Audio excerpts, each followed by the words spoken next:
day and doing the little things like we stressing here is we slow, small, daily, and so just taking every moment for what it is and just keep going.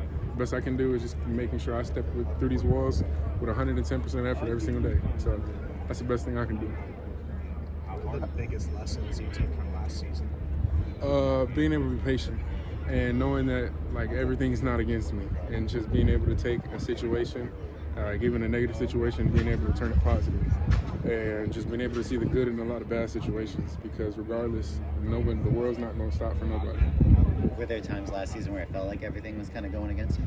It's probably just being like the freshman into college, not seeing how everything is, but just now, it's not that I regretted it, but it's just I'm blessed to now see that I can now take everything that happened last year and just put it in the past, and I can work for it and just use that every single day.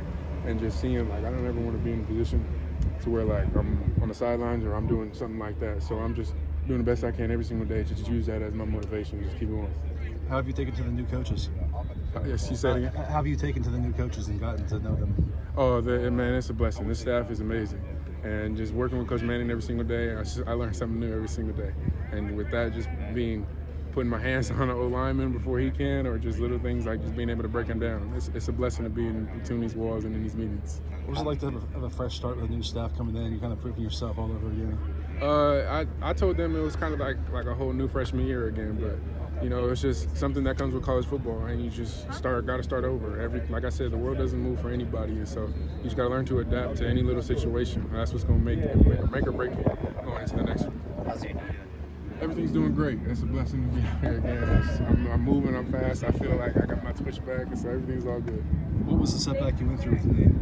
It was just a little minor, little dislocation, but I'm a lot better now, and so being able to just keep working and be in the rehab room like 5 times a day and not leaving here till like maybe 9:30, 10 at night, and so just little things like that, but it's all about those extra hours that you put in. What's like the schedule now? How is it different than what you were doing last year? Last year, I would say the main difference is just me being able to stand up and not putting my hand in the dirt. But, we'll just see how things play out. And everything's a blessing to me. And so just being able to adapt to this new form of pass rushing and being able to ways to just look at other people like Ramelo and just Chase Young, people who stand up now in the league, and seeing how they do it and perfect it. I'm next up. Is that a better fit for you, it feels like? I feel like I can play wherever the coach wants me to play, and like I said, I'm able to adapt to it. And so, just going into this, switching to a rush back there instead of defensive end, I was ready to go. I was ready for it. How's learning the scheme then for you, just in general? It's been tricky because it's kind of new, but at the same time, as long as I'm eyes and ears every single meeting, it's only going to come easy later on. What's your relationship like with Ramelo? Him coming in from Auburn and stuff. And he's my guy, man. Just talking to him every single day, just picking up what he's learned from Auburn, or just being from him as a person. Like, he's an amazing guy, and he's inspirational too. He's motivational. He keeps going. He comes to work every single day with the same motor. And so just seeing that, along with him working by my side, man, that's a blessing. I know Coach Riley talked a little bit earlier in camp about keeping in context, like expectations when you come into college and you're a highly ranked recruit. Is that something they ever talk to you about, or is that something that you try to kind of put behind you, like the whole idea of being? No, I didn't. I never really allowed anything like that to faze me. I knew coming into college, just being in the in-house conversations with my mom and dad, it was just like, yeah, I had being the #1 player. Yeah, I had done that. But now it's about doing and setting my marks and doing whatever I can on this college level, because that was already in the past. Yeah, that's cool to look back on, but it's what I'm gonna do right now, or tomorrow, or the next event, or the next time, next game, next practice. That's gonna separate me from everybody else.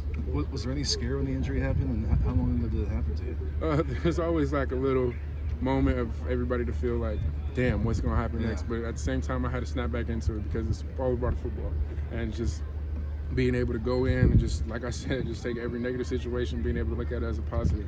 For me being out, I sat down and I was able to learn and just observe how practices were going, seeing where was right and what was wrong, and just being in my gap placement, just seeing that from the sidelines. And now being out there, being able to go and rep it, it's a blessing. And every single day, I'm just doing the best I can to just seize. Is it just happen in workouts and stuff?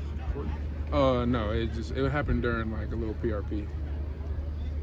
Thanks, Korey. Thanks, Korey. Appreciate you guys.